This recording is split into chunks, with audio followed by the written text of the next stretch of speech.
You are listening to the regular version of Sexy Marriage Radio. smrnation.com. Welcome to the show. I'm Dr. Corey Allen, alongside my wife, Pam. We try to describe and dive into what helps marriages, what helps your relationship. How do you frame your conversation? And we do this through a variety of ways. Sometimes we have conversations with some of the world's smartest relationship minds. Sometimes it's conversations between us, which is what we're doing today. You're pretty smart relationship mind. Yeah, keep yourself in that category, I'd say. Well, I appreciate that. But the whole point of what we're trying to do is help you, as the SMR Nation, explore what makes your relationship work and how to have better conversations to go where you want it to go. And just grow up and be better. Because that's kind of an original idea that we have. The premise of SMR is marriage is designed to help us grow up. And if you're new to the show or you're looking for a simple way to tell your friends about SMR, check out the episode starter packs. These are collections of our favorite shows organized by topics. And they help you get a taste of everything that's going on here. So go to smrnation.com/starter or search for our show in the Spotify app. If you got some feedback for the show or something we've missed, send us a message. Call us at 214-702-9565 or email us at feedback@sexymarriageradio.com. Coming up on today's regular free version of Sexy Marriage Radio, we're going to dive into some of the principles of passion. Okay. I think it's going to be a fun conversation because everybody wants more passion and desire in marriage. And on the extended content, which is deeper, longer, and there are no ads, you can subscribe at smrnation.com/SMR Academy. We're going to continue the conversation of the principles of passion and go even deeper if we haven't finished the conversation at that point. So if you like what we do here, please rate and review the show at Apple Podcasts, Spotify, or wherever you listen. Your comments help us spread the word, and they help others frame their conversations about what goes on in their bedrooms and in marriages. Enjoy the show. Hello, I'm relatively new to SMR and love what I'm hearing thus far. Since there are over 580 episodes now, is there a way I can get caught up with the main principles or beliefs of SMR, or you in your practice as a therapist and coach? With so many episodes, I don't even know where to begin, but I'm intrigued with the framework you present so far. It seems so different than the things I've heard at church or even other marriage podcasts and resources. Thanks so much. Yeah, we're going to use this as a way to frame a dialogue, I think, more than anything, because this came in a while back. And we hear this quite a bit because SMR's been going for 10 years, longer. Yeah, there's a lot of info. And there's a ton. And so there is this element of the people that are, oh, yeah, I'll binge it all. Yeah, that's some people, but not every people. Yeah, it's a huge time commitment that not everybody has. It absolutely is. And so what we're going to try to do is just walk through what are some of the main premises, the main principles. And from the outset, Pam, because of the schooling I've got and how several of my professors and just the whole doctoral program is adamant about you must cite where resources and ideas come from. And so if you're new to SMR, Dr. David Schnarch is the one I have trained under the most in school and love his framework, love his view and his take and the way he approaches therapy and life. And so that's where a majority of this is coming from. It's my take on Schnarch, but I'm going to make sure it's from the outset, he gets credit. Sure. He's now passed, unfortunately, but the work he's done is fantastic. And so there's more resources out there from him. He's not a Christian. Just say that up front. His work is not based in the Christian truths in the sense. So, but it is still a fantastic resource to look at. Yeah. So for this emailer, one of the first things to do is this is how we start every show too, is check out the starter packs. That's a way we can look at, here's some of our most popular shows. Here's some of the topics we've got. That's an easy way to get started. And how do you get there again? smrnation.com/starter will get you there. Okay. It's also on the Spotify app. You can find because it's all via Spotify. That's all broken down. Just do a search on Starter Pack on Spotify. Well, find our show. Find the show. Okay, gotcha. On Spotify. And then the other is there's two different things I want to do with this. One is Schnarch has a framework that he calls the 4 points of balance. And so we're going to spend a little bit of time talking about that. What does that mean? Because this is how, if you put this all under the lens of marriage is designed to help us grow up, the psychobabble term he uses is differentiate, that we're trying to go through the process of differentiation, which is where I can stay close to somebody without losing myself. Okay. And I can be myself without losing the somebody. There's a tension that goes on in marriage. That's the drive wheel of our growth. So if you're looking at it through that lens, there's this framework then that he has these 4 points of balance that if I'm struggling in some aspect of my marriage, one of the things I need to do is look at how's my balance, okay? Okay. And then from there, we're going to move into the concept of principles of passion and desire, because there are just some basic principles that if you look at throughout all of the history of what we've done on our show, these are just the basic concepts we keep referring back to.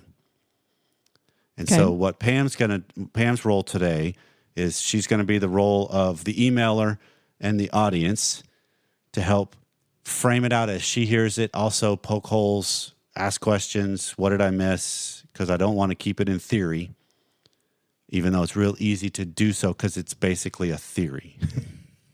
Yeah. So we want it to be applicable, right? Correct. We want it to be understandable and not educator, PhD, geek out stuff. No geeking out today. I want to understand it. I don't understand it at that level. Right. So, yeah. Okay. So if you're looking at the 4 points of balance, that's how we'll start. And so first... And then back up again, the 4 points of balance. If I'm off in one of these things, then...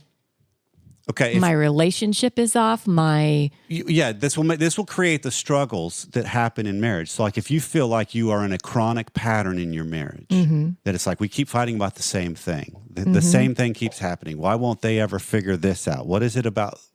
Why am I unhappy with this thing? Why was this a total frustration with this thing? This is where you're going to refer back to. Check your 4 points of balance and see, because it's likely, this has been the case in our marriage, one of them's off. So it's like having a stool that I'm sitting on with 4 legs and maybe one of them's shorter than the other. Great analogy. Okay. Yes. And so the 4 of them are, we're trying to create a solid, flexible self. We want a quiet mind and a calm heart. We want to figure out how to be grounded in our responding. And then meaningful endurance. Okay. That's the 4 principles that make up and comprise the 4 points of balance. And Schnarch believed in these so heavily, he actually trademarked all 4 of these things. Interesting. So I'm giving notice Okay. that these are not mine. Okay. I'm honoring his because they're his. So the solid, flexible self is this idea. We've landed on the idea with SMR that we're trying to create a more solid self. Which is this idea of, I know who I am and I know who I'm not. I have the ability to live by my core values. I love his addition of flexible self because it's not that I'm rigid. Yeah. Solid does not mean rigid in human life. Yeah. The only things we want rigid in life are bridges and roads and buildings. Please. I want rigid structures. But life as humans, if I'm a rigid human, that's not a fun person to be around nor be. No, it took me a while to really get these solid and flexible at the same time. Right. But it really makes sense after time, right? I can live by that value. Right. I can also adjust to the situation without losing myself. I still know who I am, and I can persevere through hard times. That's the solidness plus the flexibility. We can figure out what do we need to do when we go wrong. What comes to my mind when I think of this is the years that we would do the month-long travels with the kids. And the very first year we did this, you sat down right before we climbed in the truck and you looked back at the kids and said, okay, we have a word for our month. Flexible. Because we don't know what's going to go wrong because something will. Well, that's life. So how do you get flexible with things and adjust without crumbling and caving and it's a catastrophe? You just figure it out. There's another element of solid, flexible self is the idea of we don't have to be right. Because if you think about a lot of what happens in marriage and a lot of the emails we get, if you boil it down and are honest as the emailer or caller, you're likely holding on to the fact that I got to be right rather than, no, I don't. I don't have to be right to confirm myself. Right. Right? I can hold on. Yeah, there, nicely done. Thank you. I didn't do that on purpose. Well, I'm but- feeling more solid because you said right to my statement. Okay. But it's that idea of I can have a stance and there's room for another stance. Mm-hmm. So it's that element of I can look at this through a process of how am I developing a more solid, flexible self. Mm-hmm. And then I love, if I add a biblical concept to this, I think the biblical idea is this is the idea that God wants us to develop more character and wisdom, not happiness and a good time. He's more concerned about our character and our wisdom. Mm-hmm. Now, a word from our sponsor, BetterHelp. So, Pam, throughout the course of our marriage, coming up on 30 years now, there have been several times that we would not be where we are without the help of good therapy. True that. Yeah. So sometimes, and I look back on all of that, and I think a lot of the times that I felt stuck was I was focusing on problems instead of solutions. And it's fascinating to me because even as a therapist, I can still get caught in that situation where I just focus on the problem. And that's what bogs me down, weighs me down. And it's actually hard to train our brains sometimes to get in problem-solving modes. And that's where good therapy comes in. That's why I think people should try therapy. And again, that's why each and every week when BetterHelp is a sponsor here at SMR, which they have been for quite a while, this is one therapist recommending other therapists because they're not always going to have a good fit with your therapist. And BetterHelp is a great solution to try to help find better ways to look at the solutions to your problems. Right. So if you're thinking of giving therapy a try, BetterHelp's a great option. It's convenient, accessible, affordable, and it's entirely online. You can get matched with a therapist after filling out a brief survey, and you can switch therapists at any time because, again, I know full well I don't match with every client. If you try out BetterHelp and the therapist you're starting with doesn't work, you can try out a different one. It's all in-house. So if you want to become a better problem solver, therapy can help get you there. So visit betterhelp.com/SMR and get 10% off your first month. That's betterhelp.com/SMR and get 10% off your first month. So Pam, there's also been several times throughout our marriage where we've chosen poorly with a meal and it's brought about acid reflux or Heartburn. just some major discomfort as we're heading to bed because, heading to a horizontal position after A big meal. or if you do experience regular acid reflux, it's not something you look forward to. And when this happens with us, a lot of times one of us would wind up on the couch because that would be the place we could get the pillows to prop ourselves up, or a recliner was also a known solution in the past. And I think about it, some of this runs in your family because I remember your father having all kinds of times where he was sleeping in the recliner. Well, our sponsor today has a clinically proven solution that has brought pain relief and better night's sleeps to hundreds of thousands of people like Pam and I. It's not medication and it's not surgery. It's the MedCline sleep system. You just set it up on your side of the bed, go to sleep. It's that simple. So if you have painful nighttime acid reflux, shoulder pain, or both, MedCline's patented pillow system is designed to cushion your body in a sleeping position that is supremely comfortable. It's doctor recommended and clinically proven to provide an effective natural acid reflux or shoulder pain relief and a better night's sleep. And it's such a simple system to use. You lay it on your bed and it allows you to have a place to, because I've always wondered, Pam, whenever we try to sleep on our side at an elevated position, what do you do with your arm underneath? Right. And they've made an easy place for it. They have a simple solution that is not medication. 93% of patients reported a reduction in nighttime heartburn with the reflux relief system and overall improvement in their sleep quality. So put an end to your nighttime discomfort and rediscover what a good night's sleep is with MedCline. They also offer a 60-night sleep guarantee.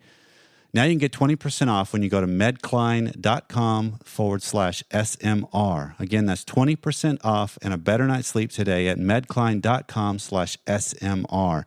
We want you to wake up beside each other every morning from now on, regardless of if you have shoulder pain or acid reflux. MedCline has a solution for you. The second one in here is this idea of quiet mind and calm heart, which this is really tied to our emotions and how we live life and how we can get so flooded and reactive. And so his principle is you need to learn how to have a quiet mind and a calm heart. And this is the idea of controlling your anxiety or your emotions so they don't run away with you. It doesn't mean don't have them. Right. I mean, we're given emotions for a reason. Absolutely. I mean, they can be perfectly valid and protect you in some regards. But, is it more just about, is this more about how I react, or is it not this is all about, just on that? I think this is how I go through life, that obviously there's going to be different things that happen to us that can elicit responses that are emotional or anxiety producing or based out of that. But there's also an element of how am I driven and led by some of my emotions and what I'm interested in, and even my anxieties, because there's some research out there that shows what I tell myself when I'm nervous or anxious makes a huge difference in the outcome of what that anxiety produces.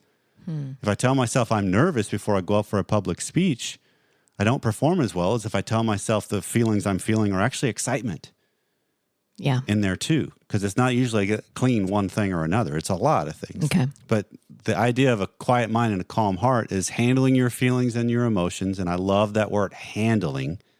Doesn't mean controlling, doesn't mean managing. It means handling. That's a good clarification. Because I think personally speaking and professionally speaking, anger management is a misnomer. I don't think we manage anger. We need to learn how to handle it, steer it, use it, digest it, that kind of thing. Managing has this idea of I can actually control it. I don't know if I agree with that.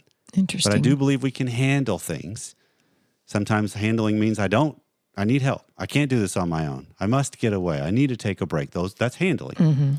It's soothing my emotional bruises, which is a big one, because how often does something happen in marriage and I blame my partner for the hurt that I'm feeling?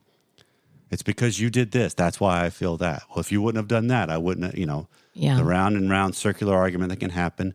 And the way I can kind of keep mindful of this more is I just monitor my body, because our emotions manifest themselves in our body. We feel them, we experience them in different ways. And so the more I can get in tune, the more I can get an idea of what I'm really feeling and experiencing. Like our dog's experiencing some emotions right now because she's hearing a siren as it goes by. Thank you so much. So the biblical idea of this is, I think, the concept of being still. How do I settle myself? Okay. How do I be involved and engaged in things? And be present. Yeah. Okay. Grounded responding is the third 4-point of balance. And this is the idea of not overreacting, which I think is a common thing we all can understand, how we can overreact to things in our world and in our life. Okay. But it's also not underreacting.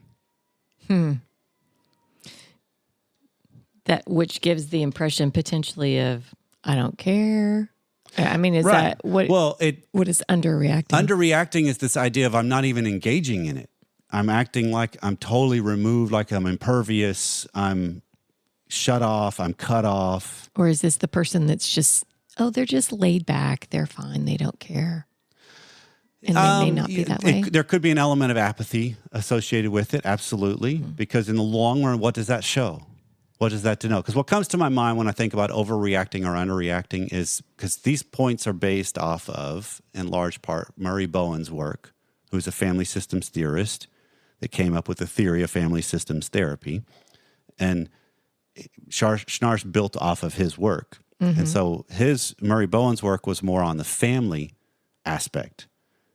That you can be enmeshed in your family, which is where a kid's too involved in a parent's life. They're not in their own. The whole family has these secrets that no, we don't talk. You don't talk about what we do. It's outside, and it's just this element of it's too enmeshed. They're not independent people. You got a confused look. I'm going off of ground responding as a way to talk about no underreacting and overreacting. Okay, yeah, I'm trying to. Family systems would be enmeshment, too fused, or cut off, that's underreacting. I'm totally cut off from the family. I've called myself a part of the family, but I'm not involved in it. Underreacting is I call myself engaged in a situation, but I'm not reactive to it at all. Okay. I'm impervious to it all. Did I land that plane a little better? A little bit. I'm still, yeah. The other idea of grounded responding is making modulated responses to the people, situations, events. I don't know what that even means.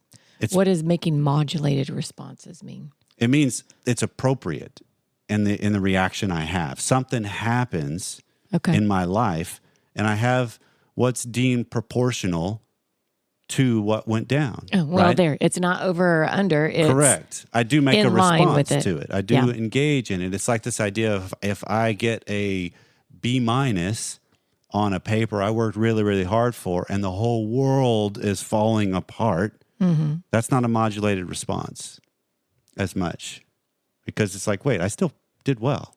B-. Oh, and I act like the world's falling Yes. apart because I got a B-. Okay. Yeah, maybe that didn't land either. But, we're trying our best because we got some things going on around here with some sirens and other stuff. It's like we need to make modulated responses while we're recording. The biblical idea of this to me is this concept of, I think, is help learning to love. It's hard to love if I'm overreactive. It's also hard to love if I'm disengaged. So it's finding that balance, that medium point, I love growing up in an a cappella church, the idea of harmony. Yeah. Right? Because I think that fits. Some people are more emotionally leaning. Some people are more logically leaning or rationally leaning. But we need to have both. That's how we get grounded responding. And then the last one is meaningful endurance. That's the last 4 of the 4 points of balance. And this is that idea of sticking with things when you accomplish your goals, doing what needs to be done, even when you don't want to do it, and then absorbing hardships, bouncing back after defeats. This is that idea of sticking with it. Perseverance is the biblical idea that comes to mind. Yeah. Any woman out there that has a child understands meaningful endurance. Anyone who started a business, anyone who has just been through a struggle in a relationship. I mean, we're talking about this. It's if there's infidelity and you're both in there willing to work on this, but you know it's going to be struggle.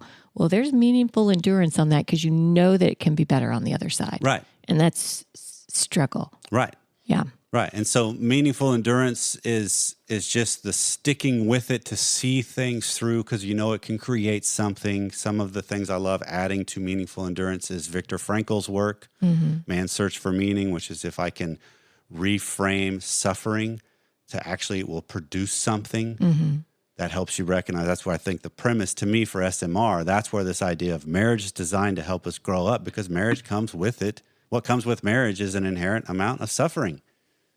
I don't always get what I want in my life. And there's a little struggle that can come with that. Well, sometimes it's my own fault, right? Absolutely. Well, I don't necessarily think of suffering as a negative thing here. I think there's just a struggle that is involved in it. True. But so I go back on this and look at these 4 things, these 4 legs of a stool. And are there... in any situation, when you're counseling people, is there typically one of these that's off all the time? Or I'm assuming it's a person by person basis, right? It is. Maybe this is a person that does not respond well, or this is a person that isn't grounded. They don't know how to handle their emotions. They don't know how to handle what's going on within themselves. And here's the beauty of the way Schnarch has these framed. Grounded responding, if I have trouble grounded responding, I likely also have trouble with a solid, flexible self. I overreact to things because I'm not really sure who I am and what I really believe. And so those can feed off of each other. It's not always the case. Sometimes it's situational. Sometimes I can have a really good idea of who I am, and I'm just not responding well to things. Yeah. So I need to look at, okay, wait, so yes, these are just markers when I'm working with somebody or in my life, in our life, I kind of will look back at these occasionally and go, wow, I'm not meaningful or enduring right now. I'm kind of wanting to throw in the towel on that project. What's that about? What's this? Sometimes that could be wisdom. Sometimes it could just be, I'm tired, but the work still is there. still need to keep going Yeah. with whatever it is we're trying to create or become or evolve. I mean, if you're working out, I'm on a workout regimen right now. There's days where it's like, I don't want to do this, but after you do it, you feel better. Mm-hmm. That's meaningful endurance.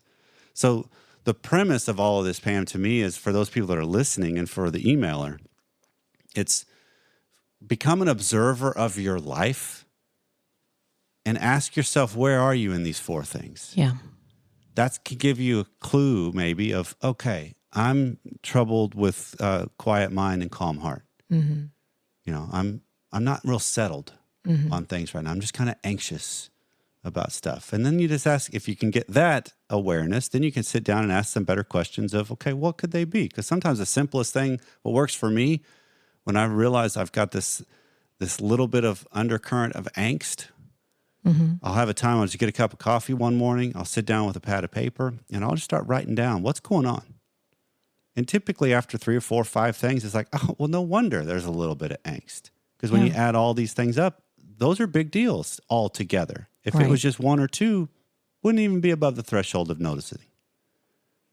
Yeah. Right? So it's just, these are just great things to look back as lenses to figure out, where am I in the different aspects of my life? Mm-hmm.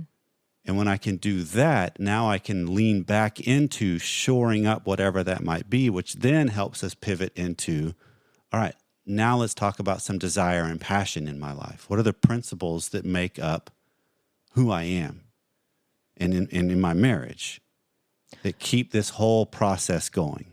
So you're equating desire and passion to making up who I am?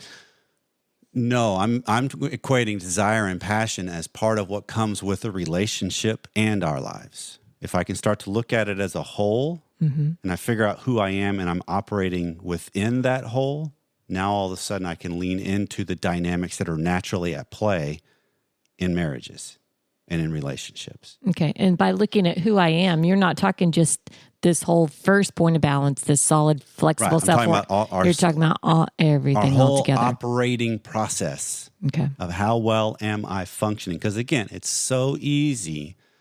Okay, the thing that comes to my mind, maybe this doesn't land. I've had trouble landing planes with our concepts today. Well, and granted, my brain doesn't work like yours does. Thankfully. So, yes, I'm always asking the questions going, wait, back that up because Right. I'm not following. But what comes to my I mind work on a 4th grade level. is when you made the shift to the tax world from the corporate world as a CPA, we had no idea what tax season was going to be like. The first one, you made it for the second. You know, you started in August, which meant you had the first deadline, which is a little bit smaller of a season. A little bit.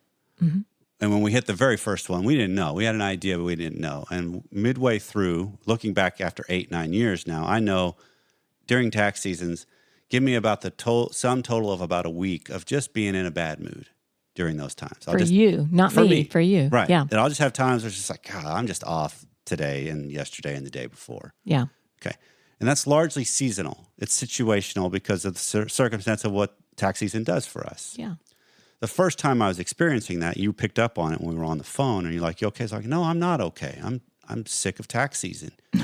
You reacted with, "Well, do you want me to quit? Do you want me to go back?" You overreacted. I'll just throw you under the bus It's true. because it was quick. It was a knee jerk, quick, not grounded responding.